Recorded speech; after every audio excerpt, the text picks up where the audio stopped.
Saya berulang kali menjelaskan pada semua mahasiswa manajemen keuangan, tujuan kita sebagai manajer keuangan itu hanya satu.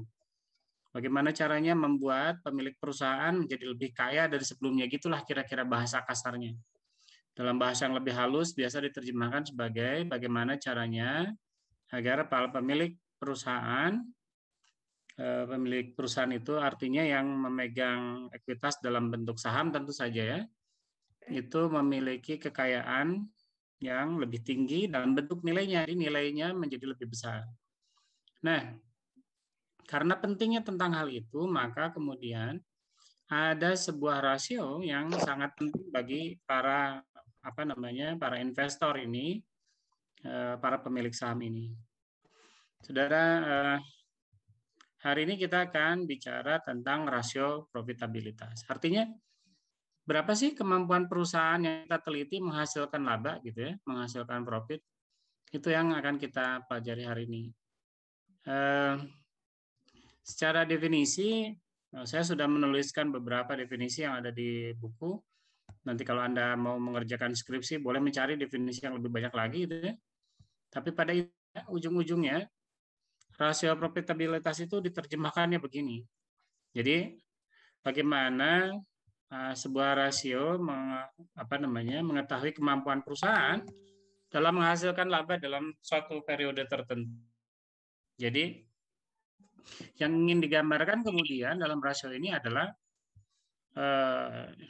bagaimana para pengelola perusahaan efektif menjalankan manajemen perusahaan. Nah, lagi akan kita lihat bahwa yang dicek adalah kegiatan operasi. Maka kemudian banyak hal di dalamnya kembali ke persoalan yang saya haruskah terjadi di dalam perusahaan itu. Saudara sekalian, ini adalah sebuah rasio profitabilitas yang lazim digunakan dalam percakapan sehari-hari.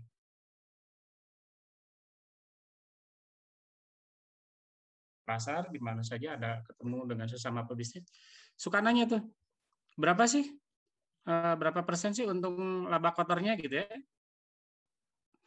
Laba kotor ini biasanya biasanya digambarkan oleh orang-orang yang tidak begitu peduli sebetulnya dengan tek-tek bengik yang kecil-kecil gitu. Jadi mereka pikir itu berapa sih uang yang saya terima gitu. Nah, biasanya ini dalam masyarakat sehari-hari itu dipahami oleh petani itu. Saya sudah pernah cerita dulu sekali, saya lupa. Apakah Anda sudah pernah cerita juga atau enggak? Jadi kalau misalkan Anda ngobrol dengan petani itu, tanya berapa sih untungnya? Ya untungnya segini gitu. Kemudian mereka nggak mikir berapa biaya-biaya yang timbul gitu. Berapa biaya-biaya yang harus dikeluarkan untuk mendapatkan laba itu. Mereka relatif abai terhadap itu. Nah, saudara sekalian, tetapi tentu saja margin ini bukan artinya, rasio ini bukan artinya adalah rasio yang tidak penting untuk kita perhatikan sebagai seorang akademisi atau pembelajar dalam bidang manajemen keuangan. Karena kita ingin mengetahui sebetulnya dengan dengan rasio ini secara kasar, garis besar gitu, apakah perusahaan sudah berproduksi efisien atau tidak. Nah, rumusnya sesuai dengan namanya itu masih gross profit. Jadi artinya laba kotor dibagi dengan pendapatan. Nanti kita akan melihat bahwa ada juga margin dengan laba bersih. Nah, saudara sekalian, ada beberapa faktor yang mempengaruhi rasio ini. Tetapi bisa kita nyatakan sebetulnya semua rasio di dalam profitabilitas atau bisa kita katakan semua rasio-rasio laporan keuangan sebetulnya memang dipengaruhi ini jenis industri. Oleh karena itu nanti kemudian saya meminta Anda untuk mengumpulkan laporan keuangan sesuai dengan jenis industrinya. Untuk apa? Untuk memberikan keyakinan pada kita, betulkah berbeda? Jadi untuk membuktikan bahwa gross profit ini memang berbeda untuk setiap jenis industri, kita buktikan. Nanti kita buat selama data 5 tahun sekali itu, data 5 tahun terakhir itu, apakah benar terdapat perbedaan yang signifikan antar gross profit berdasarkan jenis industri. Itu kan jadi menarik untuk kita perhatikan. Maka kemudian kita akan bisa memiliki kesimpulan umum. Jadi kalau misalkan kita hanya mempertimbangkan laba kotor, kira-kira kita akan lebih memperhatikan untuk berinvestasi di jenis usaha seperti apa. Kemudian tingkat persaingan dalam produksi. Jadi kalau kita maaf ini ada yang masuk lagi. Kita perhatikan bahwa pendapatan yang kita terima tentu sangat dipengaruhi oleh persaingan dalam industri itu. Artinya ini kan orang memproduksi barang yang kira-kira mirip atau komplementer. Jadi tentu labanya itu ditentukan oleh laba perusahaan orang lain. Jadi laba kita sangat juga ditentukan oleh laba oleh perusahaan sejenis. Kemudian apakah barang itu punya komplement yang banyak atau tidak? Atau dia memang barang monopoli gitu ya? Tidak ada pesaingnya gitu. Kalau tidak ada pesaingnya tentu berbeda dengan barang yang diferensiasinya banyak gitu. Jika komplemennya banyak, maka orang akan memiliki pilihan-pilihan. Misalkan pada industri rokok, pilihan-pilihannya kan banyak gitu. Jadi ketika kita bicara pada industri rokok, tentu saja tingkat keuntungan yang diambil oleh masing-masing perusahaan rokok itu tidak akan terlalu berbeda signifikan kecuali dia menjual sesuatu yang sangat signifikan berbeda. Misalkan Jisamsu. Jisamsu itu akan menang pada rokok jenis non-filter. Tetapi kalau kita bicara rokok berfilter, itu banyak pesaingnya. Ada Jarum Super, ada Gudang Garam, dan seterusnya. Rokok putih itu juga pesaingnya lebih banyak lagi karena ada rokok-rokok yang dijual dari luar negeri. Jadi kalau Anda kapan-kapan jalan-jalan ke bagian lain dari dunia, itu akan menemukan bahwa sebetulnya relatif jarang rokok di luar negeri yang tidak ada filternya, kecuali kalau Anda datang ke arah Italia atau Kuba, mereka memang tidak pakai filter, tapi memang hakikatnya itu daunnya dilinting gitu ya, berbeda. Kalau di Indonesia itu yang dimaksud tanpa filter itu daunnya tetap dicacah, tetapi dikasih kertas. Nah, kalau di mereka enggak. Kalau misalkan kita perhatikan tanpa diferensiasi mereka kesulitan sebetulnya. Jadi harus ada perbedaan produk antara yang sebetulnya masih sama karena jenis industri yang sama itu. Kemudian kita tadi mengatakan bahwa kita bicara tentang efisiennya sebuah perusahaan. Kenapa? Makin bagus struktur biaya organisasi itu tentu mempengaruhi laba dari sebuah perusahaan. Tentu saja misalkan perusahaan-perusahaan yang mengandalkan obligasi lebih banyak ketimbang perusahaan-perusahaan yang mengandalkan saham sebagai sumber modal itu akan berbeda. Karena seperti yang saya jelaskan pada pertemuan sebelumnya, mereka yang mengandalkan saham kan tidak perlu pusing soal memberikan keuntungan pada akhir tahun. Berbeda dengan yang mengandalkan obligasi. Dan seterusnya. Ada banyak yang kalau dibahas satu-satu akan sangat panjang, Anda bisa baca di buku saya. Tetapi secara logik kita lihat bahwa sebetulnya kalau Anda melakukan riset di dalam rasio profitabilitas itu banyak sekali yang bisa kita masukkan, yang kemudian kita bisa pisah gitu. Misalkan ya, kalau misalkan kita lihat makro dan mikro, maka kita lihat bahwa ini itu mikro. Kelihatan. Ini mikro. Ini jenis industri mikro. Luasnya diferensiasi produk, ini mikro. Struktur biaya organisasi, ini mikro dan fundamental. Skala ekonomi, ini Anda bisa masuk ke makro. Efisiensi operasi, mikro, dan fundamental. Biaya faktor produksi, mikro, dan fundamental. Permintaan pasar, nah ini Anda mau memasukkan kemana nih permintaan pasar? Ini kita bisa masukkan ke mikro, bisa kita masukkan ke makro, tergantung sudut pandang pembicaraan. Ada fase siklus hidup produk. Nah ini apa nih maksudnya fase siklus hidup produk? Saudara sekalian, kalau Anda nanti kapan berbisnis, Anda akan melihat bahwa tidak semua produk itu berumur panjang. Misalkan begini, ketika saya muda, seusia di bawah Anda, saya mulai berbisnis itu pertama kali itu bimbingan belajar. Saya masih ingat waktu itu pertama kali bisnis saya itu bimbingan belajar. Modalnya apa? Modalnya cuma punya keyakinan bahwa saya bisa meloloskan orang-orang ke sekolah yang baik gitu ya. Jadi tagline saya itu, milih sekolah mana aja saya bantuin pasti lulus gitu.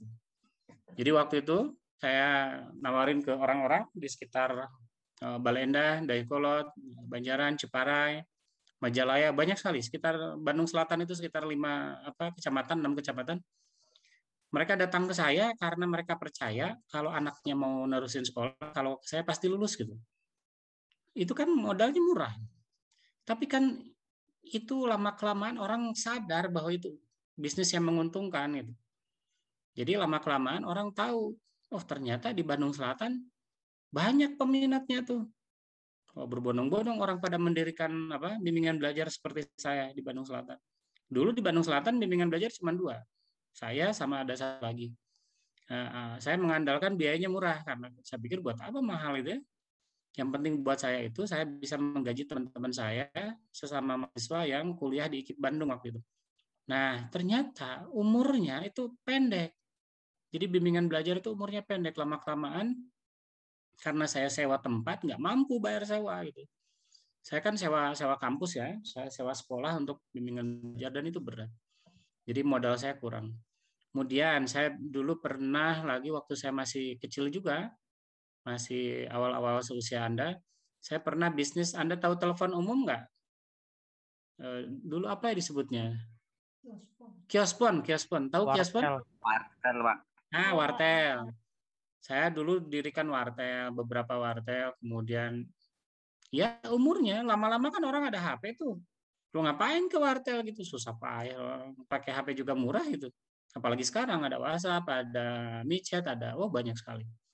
Kemudian saya masih ingat dulu itu saya pernah berbisnis di bidang PlayStation. Saya menjual, memperbaiki, menjual peralatan, menyewakan. Dulu di awal-awal saya cukup dengan modal sekitar 5-6 juta, saya bisa punya penghasilan 10 juta per bulan.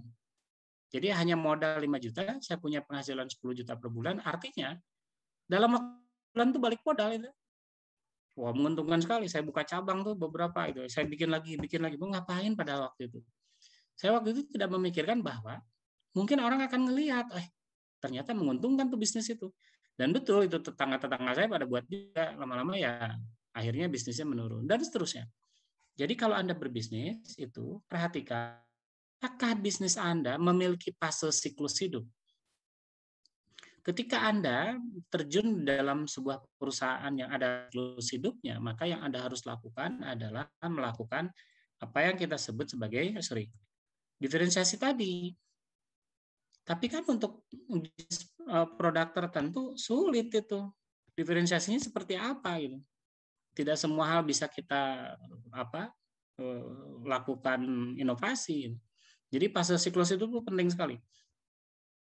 Jadi laba itu nanti akan dengan siklus hidup dari bisnis itu. Jadi bisnis yang punya fase siklus itu seperti begini gambarnya. Jadi dia mau besar, kemudian untungnya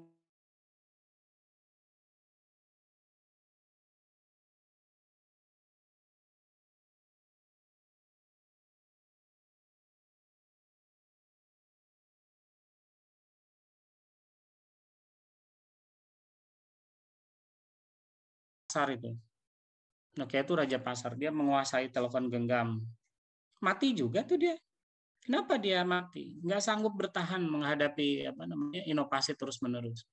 Sementara dia berhadapan dengan produk Cina. Waktu itu yang menggempur Nokia pertama kali itu produk Cina. Produk Cina yang bisa murah. Nokia kan mahal waktu itu. Kemudian ada produk murah, orang pindah gitu. Kemudian misalkan ada bisa melihat BlackBerry. BlackBerry kenapa dia punya siklus hidup, yang lain enggak itu. Saya ketika pertama kali BlackBerry muncul, itu saya banyak diketawain orang itu karena saya nggak punya BlackBerry. Ini seumur hidup saya nggak pernah punya BlackBerry. Kemudian saya diketawakan orang karena mereka nggak bisa menghubungi saya lewat BBM gitu ya. Nama pesannya itu BlackBerry Messengers. Ini saya nggak peduli kata saya. Saya nggak percaya BlackBerry akan maju. Saya percaya yang akan maju di masa depan itu Android kata saya. Saya sangat percaya. Kenapa? Karena berbeda dengan Apple yang melakukan tindakan sama, itu punya kelas punya kelas ekonomi yang berbeda. Dia bisa menjual dengan harga tinggi. Sementara handphone itu kegunaannya tidak terlalu signifikan untuk bekerja. Handphone itu persoalan gaya hidup saja. Maka kalau misalnya BlackBerry bertahan dengan caranya, tidak open source gitu, nggak akan maju kata saya. Saya bilang ke teman-teman saya waktu itu, saya sih bukan nggak mampu, kata saya nggak beli BlackBerry, karena saya yakin nggak akan hidup lama. Padahal yang benar saya memang nggak mampu beli karena mahal kan. Saya pegawai negeri, dari mana duit beli BlackBerry? Nah, tetapi perkiraan saya betul, BlackBerry mati. Karena dia tidak open source. Tidak bisa semua orang turut berperan serta memajukan BlackBerry. Beda dengan Android. Siapa saja, anak kemarin sore aja bisa tuh masukin produknya gitu untuk diperjualbelikan sebagai bagian dari software yang ada di Android. Itu kelebihannya. Jadi banyak hal yang mempengaruhi JVM ini. Nah, salah satunya kemudian yang Anda bisa lihat adalah kebijakan akuntansi. Ini sangat penting ini, terutama persoalan bagaimana perusahaan akan memandang cara perusahaan membukukan keuangannya. Ini kebijakan itu setiap perusahaan berbeda-beda. Oleh karena itu biasanya kebijakan akuntansi itu akan Anda sangat pahami di bagian catatan atas laporan keuangan.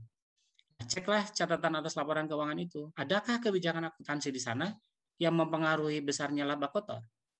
Itu cara mengeceknya. Saudara sekalian, ada berikutnya adalah net profit. Jadi kalau tadi itu gross, sekarang net. Nah, apa perbedaan terbesar di dalam penggunaan ini? Ini kita sedang mempertimbangkan apakah pajak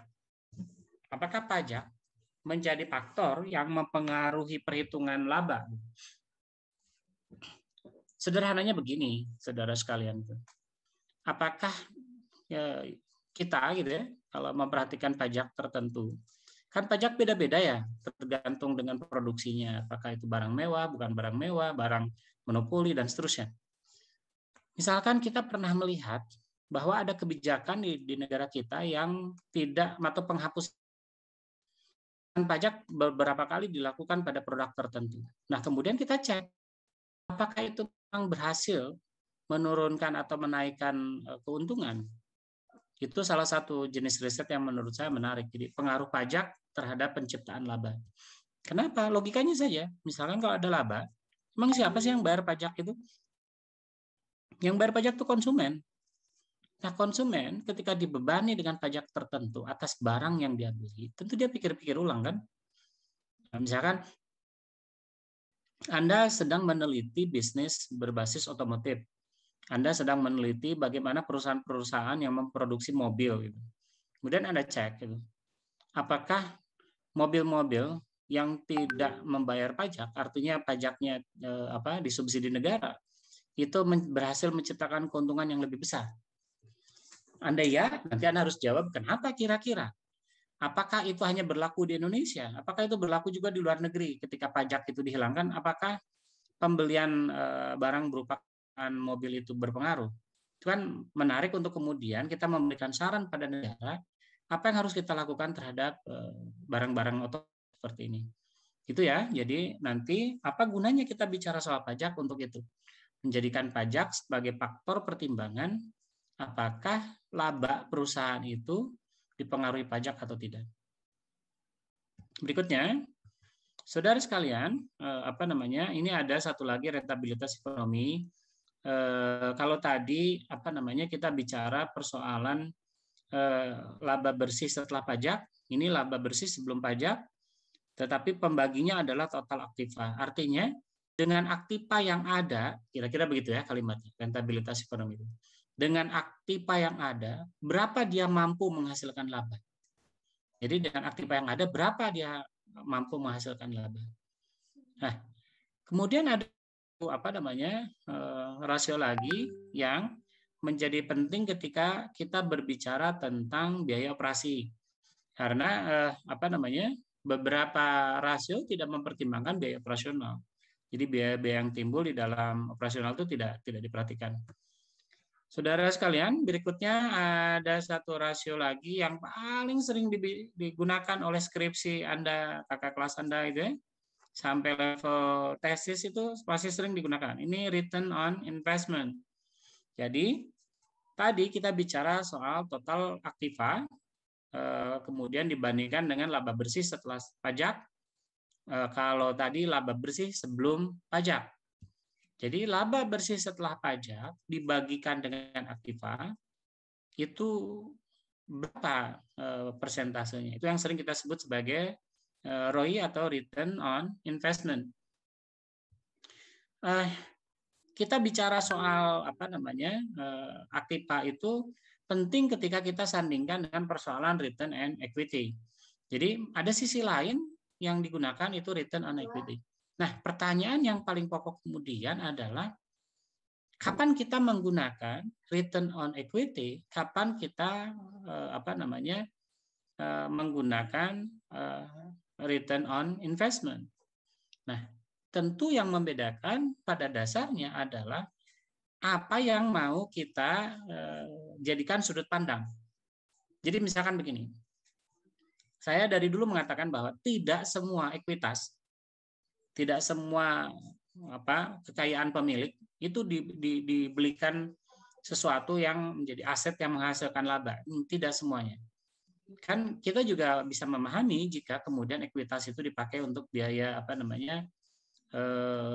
yang mungkin tidak terlalu signifikan menghasilkan laba ya, biaya operasional sehari-hari mungkin, atau misalkan kantor misalkan. Apakah pembangunan kantor itu menghasilkan laba yang signifikan? Maka kita bicara total aktiva.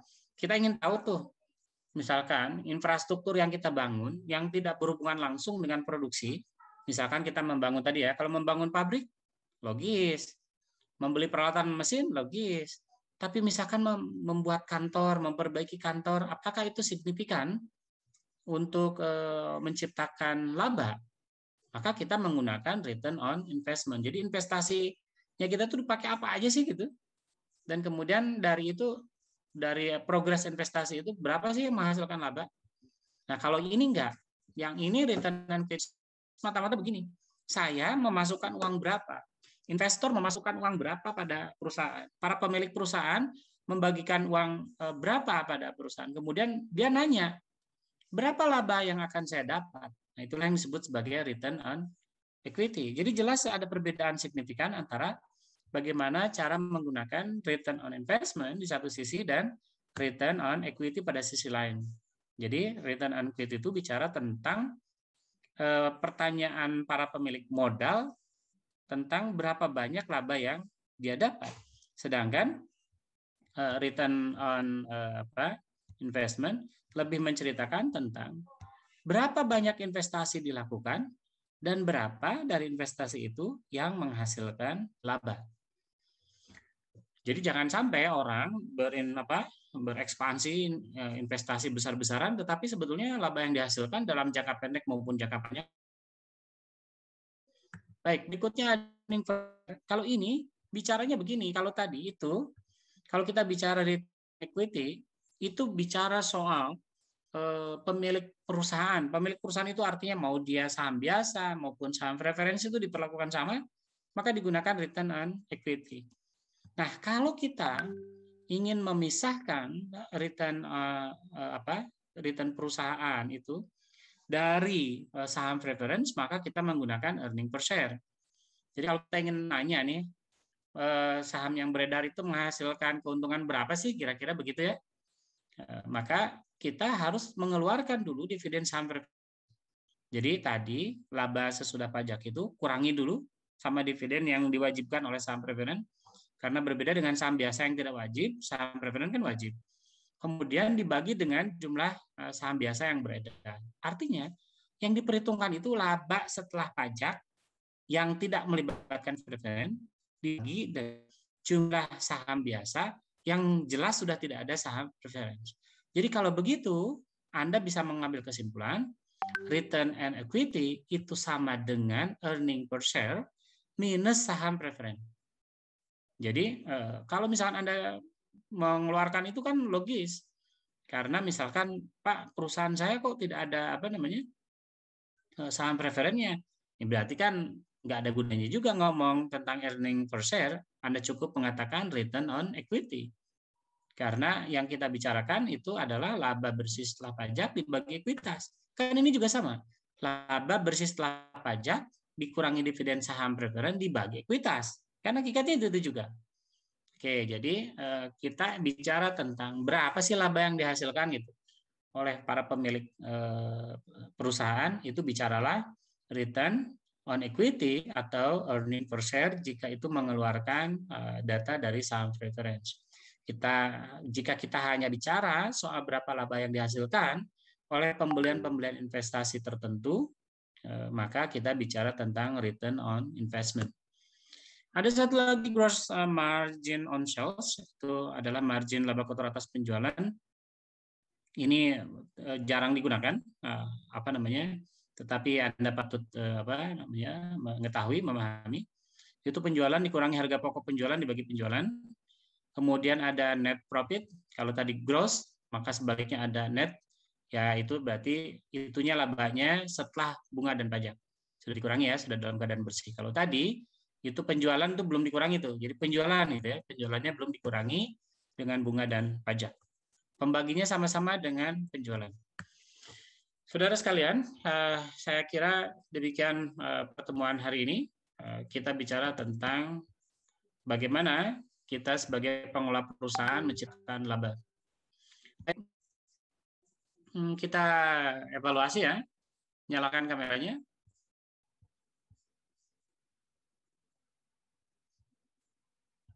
Sudah nyala kameranya?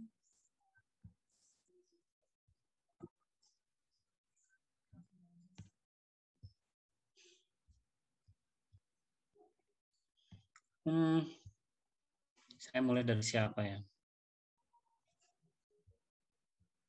Baik. Mulai dari Jis. Jis, rasio rentabilitas itu apa, Jis?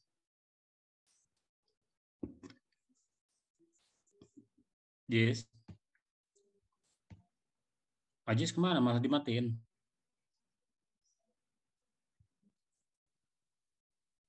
Yo, ini Salwa hasilnya bagus. Salwa, rasio rentabilitas itu apa?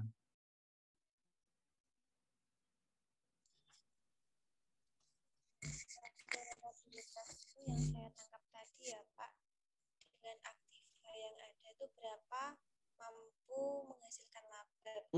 Bukan, Salwa, bukan itu. Yang mana ya Pak? Ganti orang dulu ya. Coba Halim. Lihat sini. Oke, rasio rentabilitas itu apa? Tadi di catatan saya itu yang dengan aktiva yang ada berapa mampu perusahaan dalam menghasilkan laba. Bukan. Putri, Prastiwi. Rasio rentabilitas itu apa? Jangan jauh-jauh dulu. Catatan saya sama kayak Halim, dengan aktiva yang ada berapa menghasilkan laba. Ya, coba cek catatannya di awal sekali. Apa itu definisi sebagai rasio rentabilitas? Jadi, rasio rentabilitas adalah nama lain dari rasio profitabilitas. Jadi, kalau ada di buku yang menulis rasio rentabilitas, nah itu rasio profitabilitas juga. Gitu ya? Sudah? Perbaiki catatannya ya. Nah, sekarang tapi tadi kita dengar tuh ada istilah yang disebut sebagai rentabilitas ekonomi. Nah, apalagi tuh itu? Apalagi itu rentabilitas ekonomi itu?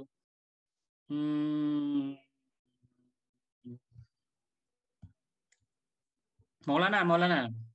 Apa itu rentabilitas ekonomi ini?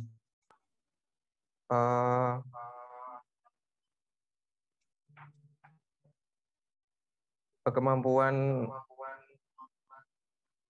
aset yang dimiliki itu berapa besar sih dapat menghasilkan pendapatan? Nah, gitu. Jadi yang dibicarakan dalam rentabilitas ekonomi itu adalah kemampuan aset untuk menghasilkan laba. Jadi oleh karena itu maka selalu Gunakan rumus umumnya itu adalah laba bersih sebelum pajak dibagi dengan total aktiva. Total aktiva kan aset yang kita bicarakan. Oke, kita mundur dulu lagi. Oke, saya mau tanya Eva. Pak, gelap sekali kameranya. Pak? Iya, Pak. Apa dasar pertimbangan saya mengatakan bahwa hal yang paling mempengaruhi laba salah satunya adalah fase atau siklus hidup produk? Karena produk tidak selamanya berlangsung lama. Oke, jadi tidak semua, berarti ada ya, ada produk yang hidupnya berlangsung lama. Apa misalkan beras? Beras mah kita mau apa-apa juga pasti. Jadi kalau Anda mau berbisnis siklus hidup, carilah barang-barang yang seperti itu. Nah, barang-barang yang seperti ini, yang tidak memiliki siklus, itu adalah barang-barang yang tidak memiliki komplement, tidak memiliki pengganti ya. Nah, di dalam bahasa yang saya tuliskan tadi itu adalah barang-barang yang tingkat persaingan dalam industrinya itu rendah. Kemudian tidak ada diferensiasi produknya, itu aja gitu. Nah, barang yang model seperti ini dia relatif tidak takut terhadap siklus. Oke, sekarang saya ingin tanya siapa ya? Oke, saya ingin tanya Fahmi. Allah ya Rabbi. Ya, Pak. Fahmi, kapan kita menggunakan ROI, kapan kita menggunakan ROA dalam melakukan analisis? Saat apa ya Pak tadi? Lupa Pak. Nggak tahu apa. Dicatat nggak? Ah, kamu mah. Dela. Bentar Pak. Dela, kapan kita menggunakan ROI, kapan kita menggunakan ROA? Untuk ROI-nya pada saat ini Pak, kan kalau ROI kan membicarakan investasi. Nah, bagaimana pada saat pertanyaan mengenai bagaimana pada saat investasi harus menghasilkan laba gitu. Kalau ROA? Untuk ROA apa ROI-nya Pak? Yang ditanyakan ROA. Saya kan tanya kapan menggunakan ROI, kapan menggunakan ROA. Kalau ROA berkaitan dengan aset berarti pertanyaan bagaimana pada saat kapan aset dapat menghasilkan laba gitu. Oke. Dari sudut pandang orang yang menanyakan hal itu, Alvan, apa bedanya penggunaan ROI dengan ROA? Kalau ROI itu ketika kita berbicara tentang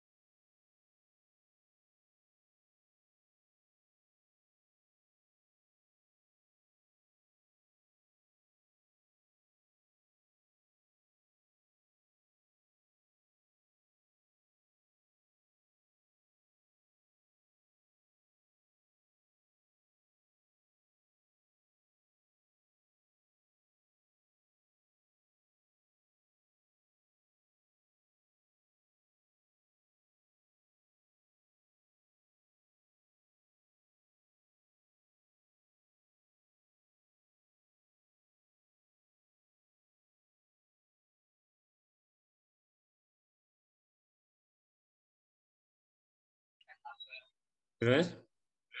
Kalau ROA itu ketika kita membicarakan tentang banyaknya aset yang dilikuiditas mungkin Pak.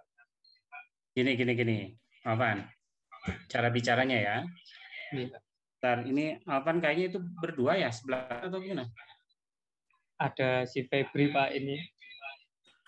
Itu suaranya jadi feedback. Saya matikan dulu suaranya ya.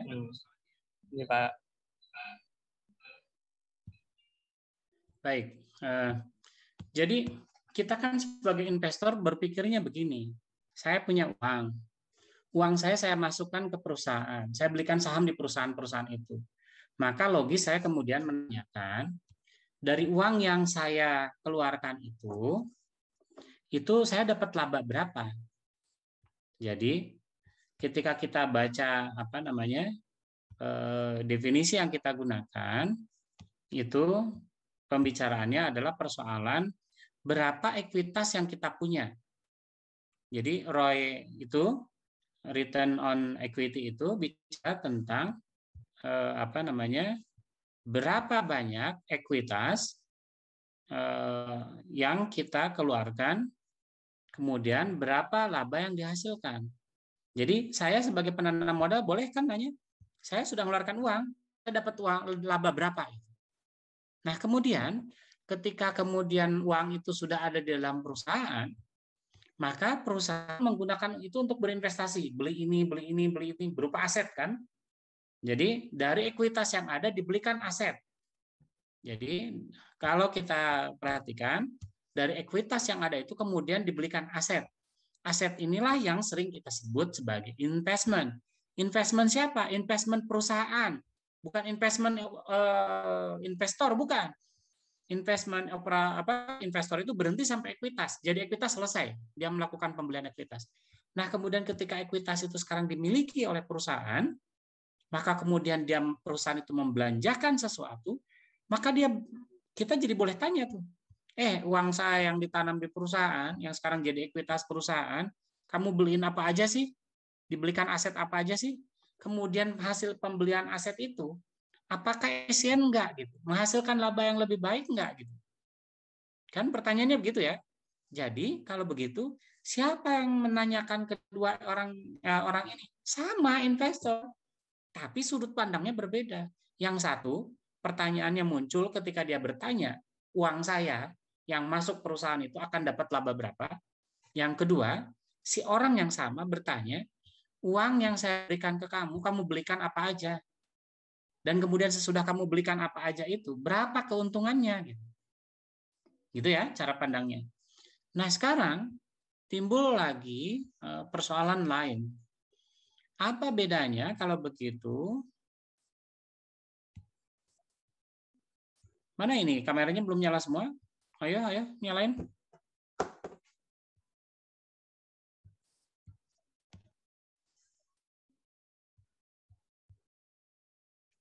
Ya nih. Ya, Pak. Oke. Kapan kita menggunakan return on equity? Kapan kita menggunakan earning per share? Kalau earning per share itu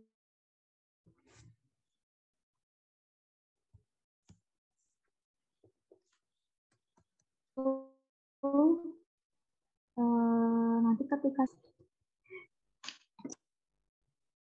Suaranya nggak jelas. Coba ganti orang. Torik.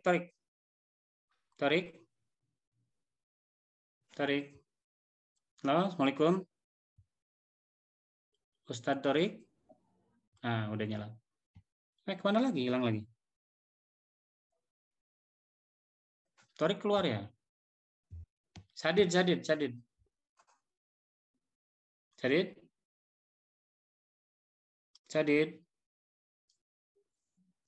Ya, kemana lagi nih? Malah hilang.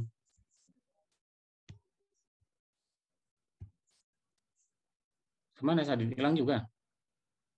Oke, Sylvia, kapan kita menggunakan earning per share? Kapan kita menggunakan return on equity? Earning per share itu digunakan kalau ingin melihat penghasilan dari setiap lembar saham biasa. Kalau return on equity itu yang tersedia bagi perusahaan atas modal yang Enggak. Coba yang lebih signifikan ya. Kamu Al. Kapan kita gunakan return on equity? Kapan kita gunakan earning per share? Al? Kemana Al? Hilang lagi. Ini setiap kali dipanggil kata istri saya hilang. Setiap dipanggil sinyalnya langsung lenyap. Man bisa beliin nggak Man? Itu tiap orang di rumahnya apa? Kuota yang apa? IndiHome biar bagus. Oh, belum cair. Jadi semua ini sekarang kuliah pakai M3. Nah, Al, kamu malah ngobrol sama orang lain. Alfrizki, lihat sini. Malah ngobrol sama orang. Lihat sini. Nyalain itunya, nyalain mic-nya.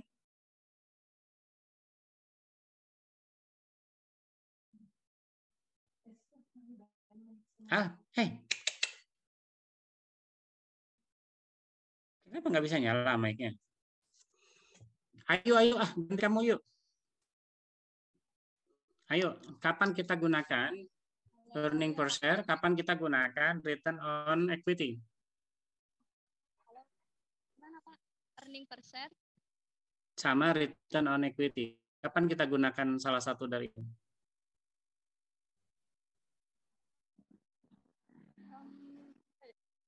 Kamu ini apa capek belajarnya? Kebetulan lagi keluar Pak. Iya, lagi kuliah. Kamu mah niru-niru saya, kuliah sambil ngendarain mobil. Yo, yang lebih serius siapa? Milenia. Mil, nyalain mic-nya. Belum, nah udah. Kapan kita gunakan itu, Mil?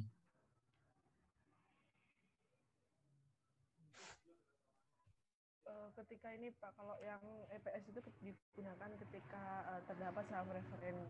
Jadi laba dari saham reference. Kalau yang return equity-nya itu dari laba bersih yang sahamnya biasa aja. Oke, saya tanya yang lain.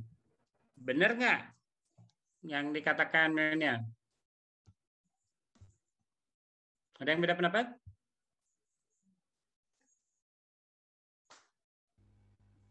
Beda Pak.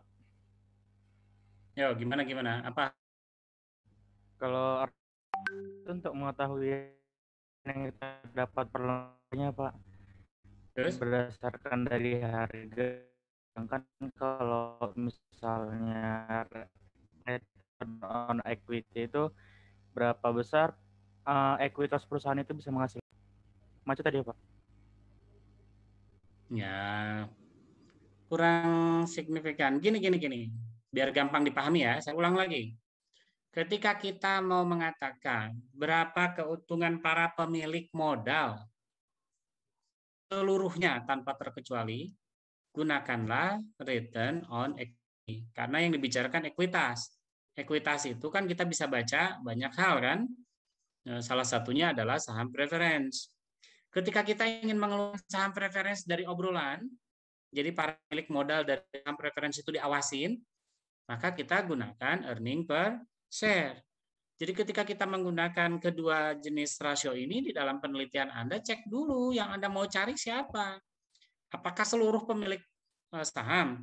Oleh karena itu, maka Anda gunakan return on equity. Saya Pak, enggak Pak. Karena mereka sudah dapat dividen, saya keluarin. Jadi return on return on equity itu tidak cocok Pak. Karena saya hanya ingin mempelajari, saya hanya ingin mempelajari mereka yang belum dapat. Gitu.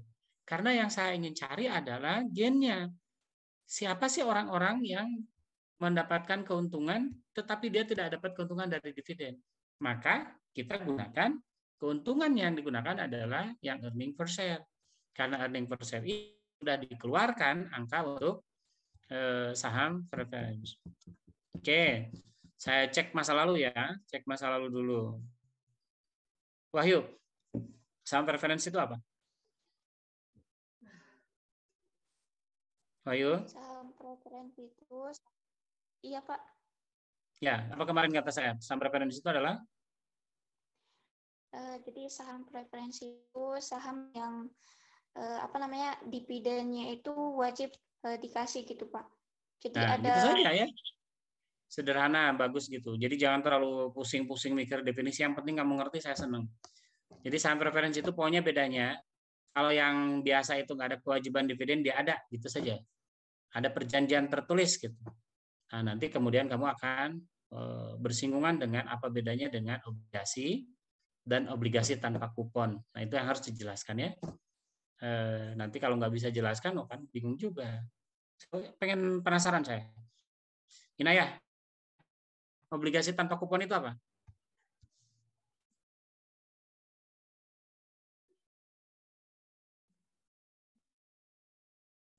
Oh iya Pak, maaf tadi belum di. Apa obligasi tanpa kupon? Obligasi tanpa kupon ini. Wah, salah. Itu yang putus-putus tuh. Ini orang. Filiana. Kamu sinyalnya masih bagus, matanya masih gerak-gerak. Iya, Pak. Ya, apa itu obligasi tanpa kupon tuh? Pemberian apa? Itu tidak secara berkala, Pak.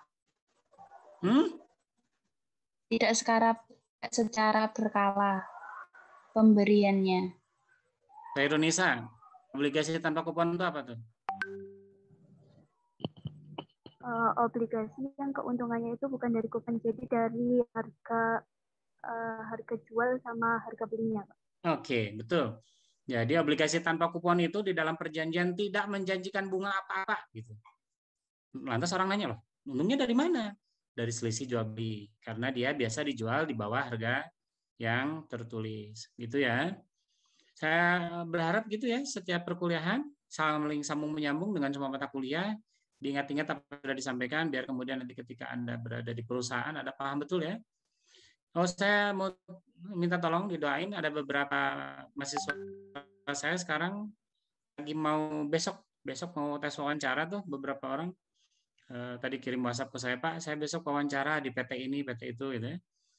Doakan ya, mari kita saling mendoakan agar anak-anak saya, anak kandung saya, anak-anak mahasiswa saya, anak-anak bimbingan saya yang sudah selesai kuliah mendapatkan baik, pekerjaan yang memberikan keberkahan buat anak-anak saya, buat keluarga saya, buat keluarga dari masing-masing mahasiswa saya juga. Minta tolong ya, didoakan ya. Besok ada 1-2 orang yang mau wawancara itu. Semoga diberikan kelancaran. Anda juga semoga diberikan kelancaran, cepat selesai kuliahnya. Caranya gampang selesai kuliah itu. Duduk, dengerin, ujian, lulus. Nah, gitu aja. Ya, nggak ada susah-susahnya. Semoga bisa ya. Semoga kita semua cepat selesai sekolah, cepat menghasilkan uang, cepat memberikan kebanggaan pada orang tua. Jangan dipikir orang tua itu pengen dikasih uang sama kamu ya, nggak ada. Orang tua itu ngelihat kamu senang aja, bahagia udah senang. Anam, orang udah mau kuliah, udah penutupan, baru videonya dinyalain. Nam, saya penasaran. Saya kasih pertanyaan berarti Nam ke kamu Nam. Ayo pertanyaan. Anam malah ketawa dulu. Anam, nyambung nggak ini? Nyambung Pak, tapi susah. Grandet Pak. Oh ya, pas mau ditanya langsung susah sinyal. Istri saya jadi ketawa. Ya udah nggak jadi pertanyaannya. Pertanyaannya saya tunda minggu depan. Ingatkan saya bahwa saya punya hutang bertanya pada Anam. Dan masalahnya bukan apa-apa, Nan. Di catatan nilai saya, Anam belum dapat nilai sama sekali dari nilai diskusi harian ya. Tolong yang merasa belum ada diskusi harian, Pak, saya belum pernah ditanya, ngomong ya. Misalkan, kalau Sylvia sering, yang lain sering. Anam itu nggak pernah saya tanya, karena kameranya selalu mati kalau ditanya itu. Terus pura-pura bunyinya gini pas ditanya. Pak, ya Pak. Padahal bunyi pakai mulut gitu. Rugi ya. Kalau pura-pura sinyal hilang rugi. Karena nilai di saya kurang, karena nilai diskusi itu tinggi. Nilai diskusi itu 30%. Jadi harian saya akan bertanya ke setiap orang, memastikan apakah Anda tidur atau tidak setiap kali perkuliahan. Terima kasih, semoga menjadi keberkahan ilmu bagi kita semua. Amin ya rabbal alamin. Assalamualaikum warahmatullahi wabarakatuh. Waalaikumsalam warahmatullahi wabarakatuh. Terima kasih Pak. Saya doain ini ya, punggung sakit sekali. Wah, mahal itu. Pak, mau Saya tanya, Pak. kuliahnya lama itu. Kuliahnya lama, bertahun-tahun saya kuliah. Pak, Dari berarti apa? minggu Saya siang ya, Pak? enggak, saya kuliah itu berarti S1 berapa? 13 tahun. S1 13 tahun. S2 total berarti berapa ya? Yang pertama setahun setengah, yang kedua setahun, 3 tahun. Paling pendek yang S3 cuma 2 tahun 2 tahun 3 bulan berapa? Tapi kan totalnya berarti hampir 30 tahun tuh saya sekolah. Jadi kalau minta file itu saya ragu-ragu itu. Nanti saya bagiin ya di grup ya. Nah, ya udahlah, selamat tidur. Ini Ajis mau masuk. Pak. Ajis nih, saya screenshot ya. Ajis mau masuk, biarin aja masuk. Padahal kita keluar semua. Pak, saya mau tanya, Pak. Tanya apa? Orang udah ditutup. Kamu Ya, besok minggu tanya depan apa? itu kelasnya siang atau tetap malam, Pak? Kan Katanya udah puasa siang. minggu depan. Kan maunya siang. Ya. Kan udah sepakat. Udah ya? Ada pertanyaan, Ajis keburu masuk nih. Nanti dia ngedengerin kita ngobrol. Udah kita keluar semua.